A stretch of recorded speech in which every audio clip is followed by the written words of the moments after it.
Yo, what's happening, Raider Nation? It's your boy Soto here. You know what it is. Raiders versus the world. Talk about a team that the world loves to hate, your Las Vegas Raiders. All right. So, putting week 5 behind us, straightforward into week 6 against the Titans at home, a extremely winnable game. If the Chicago Bears game was a winnable game, this is an extremely winnable game. We should win this game. Hell, we should have beat the Bears. Even after 4 turnovers, it took a blocked kick at the end to be able for us not to pull out the victory. So that goes to show you we should have won that game handily. Now, in this game against the Titans, it's a little bit different, but it's also the same. The big similarity, okay, between the Bears and between the Titans is their inability to stop the run. This should be a big game for Ashton Genty. We should attack this team running the ball. We have to attack this team running the ball. Because of that, I see us running the ball quite a bit, not only with Genty, but also with Raheem Mostert. I don't want to hear this nonsense of let's slow play, let's load manage Ashton Genty. We don't have time for that. Okay, we don't have time for that. If you're going to do that, then trade guys that you're not going to build around. Like trade guys like Jacoby Myers. Trade, other assets, not maxx, but other assets that you can get something back for. If you're not going to run Ashton Genty in this game. All right. This is a game that you need to run Ashton Genty quite a bit. Because of that, I think Ashton Genty is going to have a big game. Now, betting wise, the line is 5.5. I think we're going to cover that. But because we're going to have such a ball control offense running the ball so much, I do think that we're going to go under the 41.5.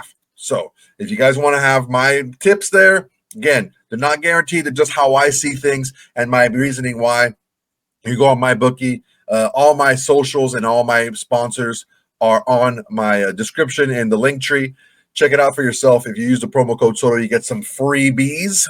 So go ahead and try that out for me. Help the channel out. But again, the Titans have issues stopping the run. We're going to use Ashton Genty and Raheem Mostert in the run game. With that, it's going to be more ball controlled. I see the scoring being down a little bit more. I see our opportunistic defense maybe get some takeaways. So this is going to be a game where I think we're going to be able to cover, but it's going to be a lower scoring game overall. Now, the Titans are coming off a big win. It was pretty much how we gave the game away against both the Chargers and we gave the game away against the Bears. The Cardinals gave that game away to the Titans. Like the Cardinals were begging the Titans, please, please, please win this game. And they did. Now, to their credit, they had to do a long drive at the end of the game, and Cam Ward was the guy to do it, man. So, look, all credit to them. The Cardinals were giving away the game, but they still had to go out there and win and score at the end, and they did. So, look, they're coming off of a victory. They're on a high right now. Now it's time for us to smack them in the mouth, show them what's up, and show them that it's different playing against the Raiders, especially at home. This is a team that is going to make mistakes. This is a team that is going to have some mental errors. We have to capitalize on all that stuff while minimizing our own. We're going to take a listen to Pete Carroll, Geno Smith, and Ashton Genty, and just hear what they have to say about the preparation leading up to this week. Also, what they feel about the Titans and what's been going on and what's been going wrong with Raider Nation. Let's first start with Pete Carroll. That's right. That's right. No doubt. There was no doubt.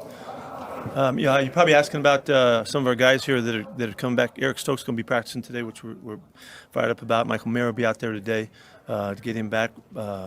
Brock is we're still kind of day to day as we're going along this one, trying to make sure that he's ready to come back and stay back. Who else we got here? AJ. AJ's not going to kick today, but he's planning on kicking on Friday, and we'll see how that goes. So we'll report back on that. Michael's back. Is he cleared fully from protocol? Yes, absolutely cleared. It took a long time. It was a long haul for Mike, but he's back and ready to go. You can talk a little bit about how hard it was to fill in for him on special teams when he's gone. I guess what does it mean to have him back? It's crucially important for us, particularly because he's in such a critical position that he plays. And he's really good at it, and we need him. So. Well, really quick on this, it's true. The blocked field goal to end the game against the Bears and the blocked punt that got A.J. Cole hurt against the Colts was on the side where Michael Mayer plays on the outside there. He's the outside protector on those plays. So, yeah, I mean, he's good at blocking and he's good in special teams. So not having him there and having the backup in there it was Jonah Laulu against the Bears, and it was Ian Thomas against the Colts. Could have made a difference. So, yeah, having him back, especially on special teams, something that a lot of people don't talk about. It's a big deal. Let's get back to Pete. What kind of challenges is Simmons going to be for this offensive line? He's really good. He's really powerful. He's quick. He's got a playmaking ability about him that separates him from the crowd. That's why we all know about him. That's why you asked about him first. He's a terrific player. So there's a number of things that we have to do to keep him from being a big factor in the game. Obviously, that's a team that went into last week without a win, and they found a way to win. It was kind of a fluky, weird game, but they found a way to win. I guess, can a team kind of learn how to win from that and kind of build off that, do you think? It does nothing but help. It does nothing but help. It was a fantastic comeback for them. When it looked like they were dead and gone, and the big run that they had could have really kind of iced the score, but they just kept battling and hanging in there, and they really made a bunch of plays to make it happen. They earned every bit of it, and but that's to make a great comeback, you got to be way behind, and they did it. So I think that would probably add a great deal to them. What type of challenges do you see their quarterback Cam Ward presenting with his abilities? Yeah, he's a very unique player. He's got a unique style about him. Very athletic, very confident. He throws tough throws and he makes tough throws. He'll surprise you with his ability to find receivers and kind of in almost predicaments, but he finds a way to make things happen. I thought his finishing the game and the big throws that he made to get them back in there. There's 3 huge plays there, and they're all just gorgeous throws. So he's got all of the potential and the ability and all of that. And he can move around. He's got a scramble threat to him, of course, but he does really look for his receivers. So he's scrambling to throw, it seems, but he poses the same kinds of problems we saw in Chicago. There's been some inconsistency with the pass rush this year, especially getting home on sacks. What can you do to try to get? Well, just because they throw it doesn't mean that we had a great chance to rush, because we saw last week a bunch of really quick rhythm stuff, and we needed to cover it better and give the rush a chance. So I think it's different than what it just looks like from the outside in that regard. We have to, and that's something we have to do a better job of, for sure. So we have to work together, and that's kind of always been the case. I know Stone's a veteran, but can you give us your thoughts, on his first start there, how you thought? I thought he did a terrific job, really. He played really strong in the run game. He was really accurate with his calls and his fits in the run game. He protected very well. He got in trouble the last play, I think, of the game, but on a pass. But other than that, he played an excellent football game, and we're really proud. Couldn't wait to recognize him in front of the team, that he came through in a situation where you're following a great player in our program, and expectations are still high, and he lived up to them. When you mentioned covering it better, is that linebackers, cornerbacks? Yeah, it's a little bit of everything. It's not quite that easy. We have to mix our calls. We'll take first responsibility of mix our calls so that we can try to get them out of rhythm. They stayed with a real short concept in their passing game, and we're able to to really execute really well. And so there's things we have to do. What has to be done to get Geno more comfortable and seem like a rhythm offensively? Yeah, we got to run the football better, more. And we're going to continue to work at it and see if we can't, continue to bring it to life. The running game has looked well in order right now. We needed to get more of them. That's part of it. That's just mixing football. That's how you do it. We don't want to ever rely on the quarterback has to do the whole show and sitting in a shotgun and throw the football. Never could. Whoa, that's shots fired. Shots fired at Chip Kelly. We don't want to just see Geno Smith back there in the shotgun throwing the ball around. We want to run the ball more. We need to run the ball more. I don't know, man. That seems like a little bit of a shot at Chip Kelly. Let's keep listening.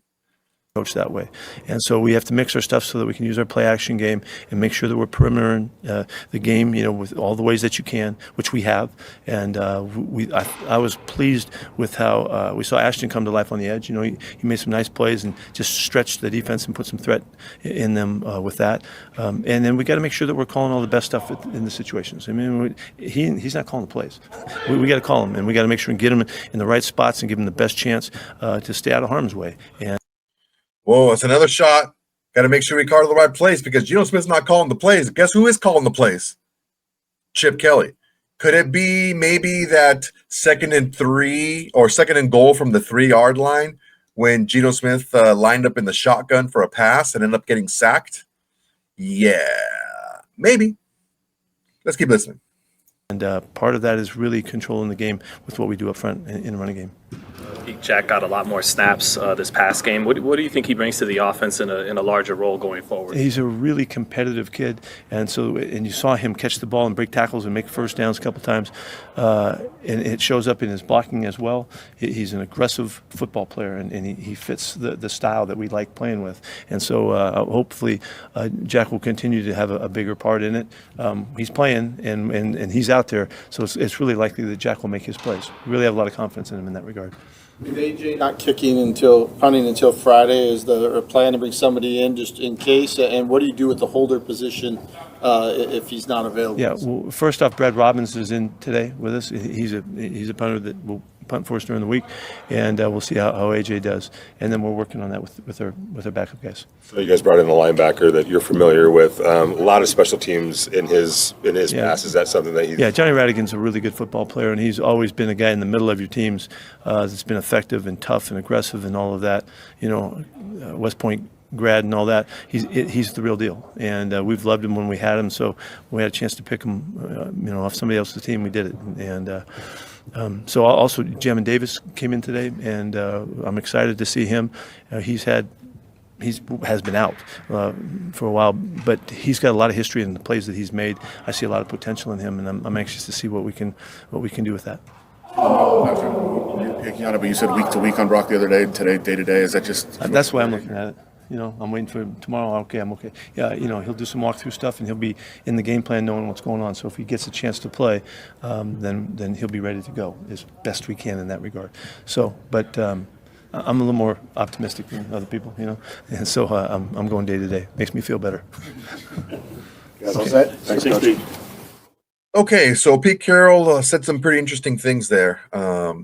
I really liked what he said about what we had to do to be successful. It's what I've been saying for quite some time now. It's going to be the same thing I'm going to say again. We can't just run the ball when we're being successful. We have to keep out the run because we need to protect Geno Smith from going out there and throwing too much. We have to protect him from. There are very few quarterbacks, very few in the NFL. I can count them probably on one hand, maybe even on 3 or 4 fingers, that can sit out there in the shotgun all game and just wing the ball around the field. There are very few quarterbacks that can do that without a healthy running game. And Geno Smith just isn't that. And it's no knock on Geno Smith. I think Geno Smith, even though he's giving up a lot of interceptions, I think he's still talented, but he's not that guy. Okay, you even see what's going on in Kansas City with Patrick Mahomes, former MVP, multi-time Super Bowl winner. They're having trouble running the ball, and it's giving him trouble in the pass game. So we have to make sure that we are all on the same page. The 2 times I stopped the video, I felt those were direct shots at Chip Kelly. We have to call the right stuff because he said Geno doesn't call the plays, but who does, right? Chip Kelly. Also, we need to run the ball more. 14 runs for Ashton Genty when he was almost 5 yards to carry. You can't have that. You need to have more. You need to push more, give him the ball more. When you only have 2 game changers on offense and one of them is hurt, you only have 1 game changer left, you have to get him the ball more. And I understand that we fell behind, but we didn't fall behind till the second half. And, he really didn't have that much usage in the first half. We have to use him more. And I don't know, man. I think that Pete Carroll is being patient. I think that it's a lot of growing pains with Chip and Pete and their dynamic together. And also there's some growing pains with the team itself. Like Pete Carroll said earlier in the week, this is taking longer than he expected. He knows it's going to work because he's done it in other places. And in some cases, or in this respect, you have to be a little bit stubborn because you have to believe in what you're doing, and then what you're doing is going to be sound, and what you're doing is going to be work, and what you're preaching and what you're doing is going to work, and what you're preaching is going to eventually start showing up on the field. Sometimes it takes a little bit more time than others. There's a lot of mishmash of people on this team. This is not a team that he just walks in there and like, all right, guys, let's get going. Let's get this team rolling. It's a big mix of guys very few compared it to other teams in the NFL. Very few of the roster was on the team last season. It's a lot of turnover on the roster, okay? So sometimes it takes a little bit of time. The good teams find ways to win. The good teams find ways to beat the Bears. The good teams find ways to hang in there, maybe even beat the Chargers the first game when it was right there for them, and they only gave up 3 points in the second half. The good teams find ways to get that done. The bad teams find ways to lose those games. And unfortunately, right now, we're playing like a bad team. Can we get better? Sure. I think the playoffs, even at this point in the season where it's fairly early, is very difficult to say because we have 12 games left and we have to squeeze out 9 victories, I think, out of those 12. You still have to play the Chiefs twice, have to play the Broncos twice, you have to play the Eagles, you got to play the Texans who are coming on, you got to play the Jags who are coming on. So there's still quite a few teams to play out there that are going to be, not to mention the Chargers again. So there's a lot of teams out there that are pretty rootin' tootin', man. They're pretty rough out there. So we got to first start with the offense and what we're doing. I think the defense has been putting a lot of bad positions and trying to do too much. I'm going to get to them later in the week. But for right now, let's listen to what Geno Smith has to say about just the season coming up and his play and what he's doing to help fix what's been happening, and what he thinks about the matchup against the Titans. Here is Geno Smith. Good afternoon. Geno, after the game against Indianapolis, you mentioned how everything has been a process. I was wondering, what's been that process like trying to get acclimated to Kelly's offense so far during the regular season? It's just a learning experience. Every game's going to be different. You got to keep going. You got to keep learning from all the experiences, and it's been good. It's been real good. Is it an offense that's majorly different than what you've done in the past, or? No, not at all. Jack got a lot more snaps this last week. What do you think of how he did, and what do you think he brings to the offense going forward? Yeah, I thought he made some plays. I thought he had some tough catches in there. I thought he did a good job at competing. I thought he did a good job at learning as the game went along. And I think as he continues to play and as he continues to grow, I think he'll continue to get better. I think he's a really good player, a really good young player, and he's just growing into what he's going to become. Have you felt your guys, rally around you even despite the early struggles and just have your back in general? Shoot, man, ask them.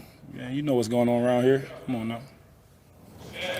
You talked about wanting to get the running game going more consistently to kind of make it a little easier for you in the offense as a whole. Just in that regard, what have you seen from Ashton week in, week out, just in terms of his growth? Same player, man. He's a hell of a player. He's a great player, great back. And again, when we get him in space, man, you can see what he can do with the ball. I think that's evident on tape. And he punishes guys in the open field.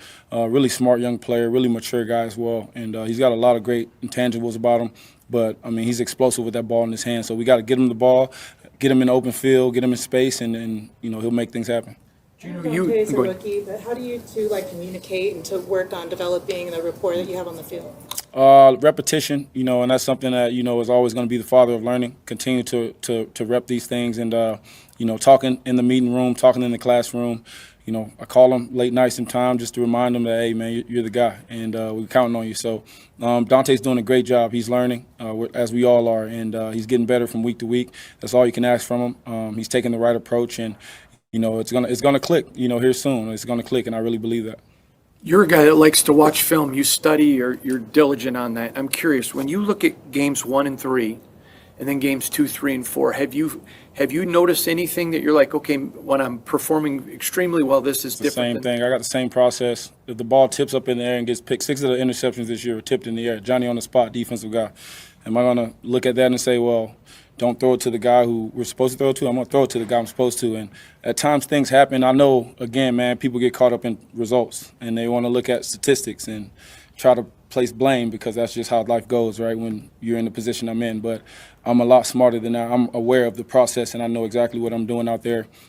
Guys made plays on me, and I got to be smarter with the ball in those situations. But when I'm throwing to, a wide-open Jack in the back of the end zone and the ball's tipped up for interception, there's not much you can really say about that except they made a play and we didn't. So I never want to make excuses for anything. I don't believe in that. Things happen in this game. It's the big boy league. It's the NFL. It's not always going to be perfect. It's an imperfect game, and we got to find ways to win regardless of what happens. You know, in 2 days from now, it's National Mental Health Awareness Day, and you've been a vocal advocate for mental health. Can you just talk about why it's so important for not just you, but all NFL players to maintain a good sense of mental health? And what is the advice that you give to these younger players in the locker room that also deals with some of the same things you have? Yeah, block out the outside noise. Don't get caught up in the ups and downs of social media and, people who aren't in our position. I've said many of times, my toughest days are someone else's dream. And a lot of people would trade to be in our shoes, even where we are right now. And mentally, you got to gain that perspective. You got to be a mature adult about your emotions. You got to find life outside of football as well. You never want to put all your eggs in one basket. I think a lot of guys struggle to transition after football because we devote so much time to this. But this is what we do, not exactly who we are. And so for everyone, who's dealing with mental health, I would advise them to seek counseling, try to find an outside source so that you can get it out. And whatever you're going through, you got to be able to push through it, man. But you also need someone to talk to. So find someone to talk to, and then do your best to, manage your emotions. Back into that, who are some people that you've been able to lean on? I know you've gone through a lot, even in Seattle, going to this point to here. Who are some people you've leaned on and talked to? Number one, I talk to God. I'm big on my faith, and I'm just, reading my Bible and, just always trying to, connect myself with the higher power. And then my mother, my father, brothers, sisters, my teammates. I mean, I have a great support group around me. And I think when you think about going through things, I don't think I've went through anything. I've been in the NFL the whole time, so there's not much that I've gone through. The reality is all your perception. So whether or not you think it's something or you think it's nothing, it's just how you look at it. Hey, Geno, on your perception, man, can you talk about how much the last few weeks have fueled and motivated you, and how do you continue to keep showing up and being a leader every day? I'm not externally motivated. That's just not how I am. I'm motivated every single day. I'm looking forward to today's practice. I don't look too far ahead or too far behind. I'm staying where my feet are. Nothing outside of me can motivate me. And so that's just who I am. I want to motivate my teammates if I can. But, we all have a job to do, and we all got to make sure that we're focused and getting our job done. Guys all good? Cool. Thanks, Thank guys. you, guys. Right. Well, let's address the elephant in the room. Yes. If he says it's 6 picks have been tipped in the air, then let's take a look at the ones that I remember, at least off the top of my head. So let's talk with New England. That throw along the sideline to Brock Bowers, and it was late, and the ball got tipped in the air and intercepted. So it's not just that the ball got tipped in the air. It was a late read. If not a late read, it was a late throw. So the throw was late. So, yes, take accountability for that. The first one, so there was nothing against – okay, now the Chargers, the first one was that slant pass to Tucker. He got hit and the ball went in the air. Okay, I give him that. The right on Tucker, he got hit from behind, the ball flew in the air. Okay, that's fine. Second one was that jump ball basically on the third down to Dante Thornton when he got picked right at the goal line. Okay, I can understand that one. That one's it's a pick, but it's like, you know what? It's more like a punt. Get it. The last one was a good read, but a bad throw. It was a bad throw. Again, the throw was late, and he was not able to beat the safety. The safety did get there, tipped the ball in the air, and it was intercepted. So the pattern that we're seeing here is, yes, there's a couple of those that you can take away. Like, okay, yeah, this is the one that Tucker wasn't his fault. He got hit from behind, the ball popped in the air, and he got intercepted. The one that he threw to Thornton at the end zone, yeah, he was just throwing the ball up in the air. Hopefully he can make a play. Hope he gets a PI, something, right? Okay. But the other two that I just for right now, there's 3 more that were just late throws. They were good reads, but they were late throws. So let's just kind of, I'm not even getting into the Indy game. Okay. There's the Bears game, again, he's throwing the ball a little bit late. That's just my thing is it looks like Geno Smith is unsure. Like he sees the reads, but he doesn't have the confidence in his receivers. Not having Brock Bowers is huge because Brock Bowers is going to be where he needs to be, and he's going to be open. He's going to be able to catch the ball. That's why I'm a little bit disappointed. Well, I'm a lot of bit disappointed in Jacoby Myers. I think Jacoby Myers this was his time to shine and really step up. And yes, he's caught some passes here and there, but he really hasn't been that guy to move the chains and be that reliable guy on third down and stuff like that. It just really hasn't been him. Without Brock Bowers, it's a lot different to dominate the way that you have last season or anything like that, because you got bigger guys, better guys on you, and maybe even you're getting some double team coverage. So I understand it. I get it. I understand that, yes, they're playing a rookie who has some issues with route running in Dante Thornton. They're playing another rookie more in Jack Besh, who's a little bit better at the route running, but still getting his feet wet. You have Tucker, who is, hot and cold, and you have Jacoby Myers, who it just seems like he's just not all there, especially in the run game, man. His run blocking has been pretty rough. And also you have a great player in Ashton Genty in the backfield who you're not utilizing the way you need to and as much as you need to. So I'm not cutting Geno Smith any slack at all.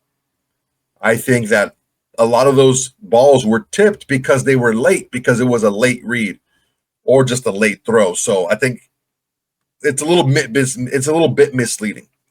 I think it's a little bit misleading. So Geno Smith is technically correct. 6 of those, I don't know for sure if it's 6, but if he says 6, okay, I believe him. 6 of his throws were tipped in the air, but they were tipped in the air because it was a late throw. So let's just call it what it is. Okay, it's still bad throws. Then you get one like dropped in the end zone, stuff like that. So look, it needs to happen a little bit better. He needs to be able to study with these receivers and really teach them what they need to look for in their keys.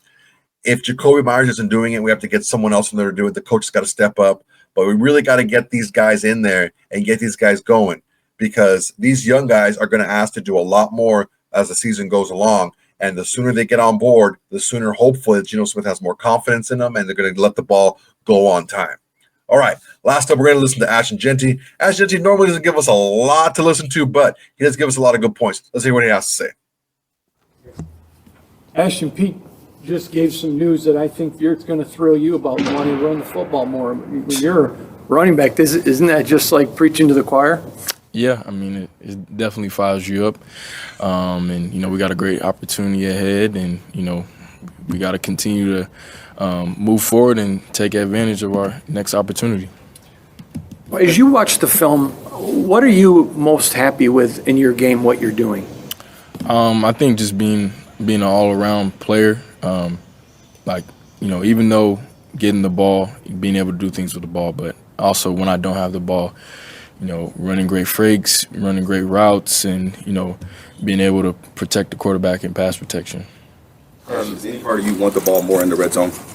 Nah, I mean, whenever I get the ball, I'm just want to make the most of my opportunities, whether it's red zone, whether we're backed up. It doesn't matter. And, my opportunities will come when they come. Kind of along those lines, though, how do you go respectively lobbying to the coaching staff to hey, stick with me, let's kind of get me going to help the offense out?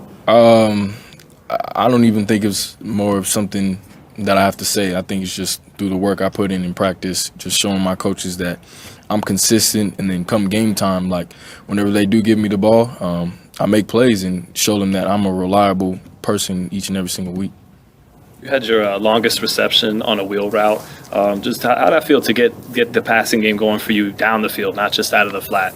Definitely feels good, and I'm hoping to continue to build on that and keep showcasing my ability to catch the ball out the backfield. Have you noticed holes close up a little bit faster in the NFL than maybe they did at college? Yeah, most definitely. I mean, to me, that's the biggest difference.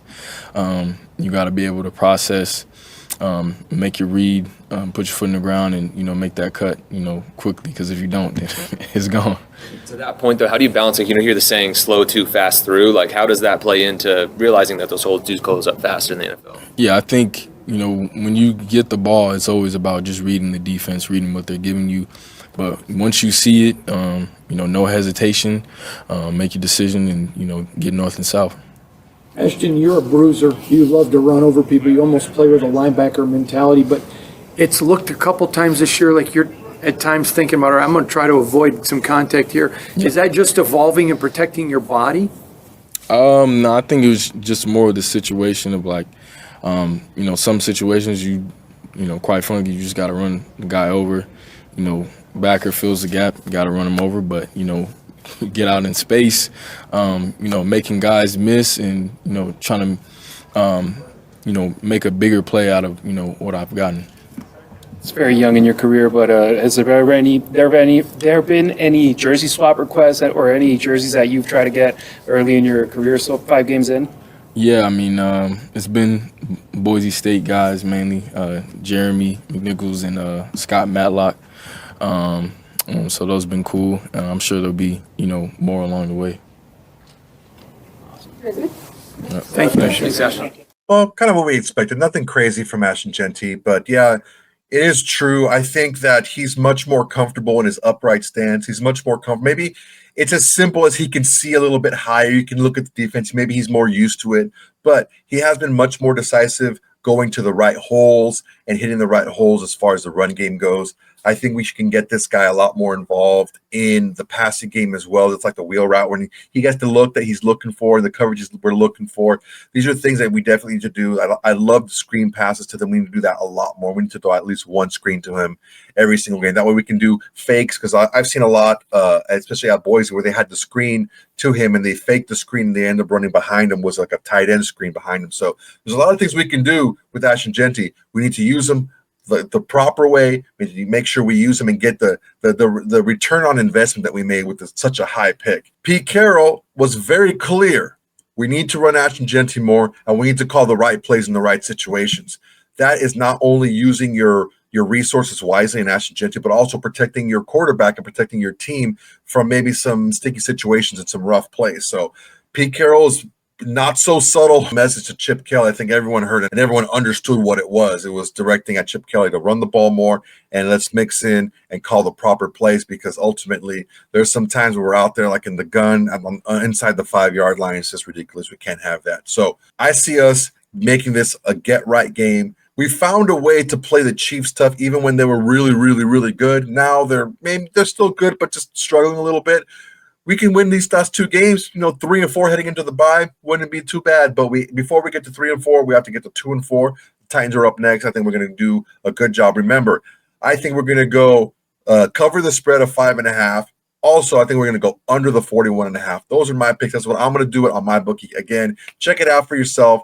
It's in the link tree in my description. You have all my socials there. All my sponsors. Make sure to use the promo code SOTO for any freebies that you do to you. Make sure that you tell them that this guy sent you. All right, guys, that's my time for today. Really appreciate you guys watching. Go ahead and like, comment, and subscribe to this video. It's a nice way to support the channel. It's absolutely free. And it's the bare minimum you can do to support the channel, besides doing nothing, just watch the video. On top of that, we have the Shield Society. Shield Society is cool, man. If you want to do it, great. It's $5 a month, and you get a lot of freebies, a lot of perks, including the watch party with me.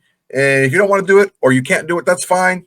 Don't worry about it. I'm still going to give you a video every single day. But please, before we go, I need you to do one thing for me. Tell your friends, tell your haters, tell your mamas. I need you to tell everybody Raiders versus the World is the greatest in going in Raider Nation today. All right, guys, that's my time. Till next time, everybody. Hey, Raider Nation. Thanks for watching. There's plenty more where that came from. Go ahead and smash that like button. Drop a comment. Make sure to subscribe and share to all your socials. It's the bare minimum you can do without doing absolutely nothing.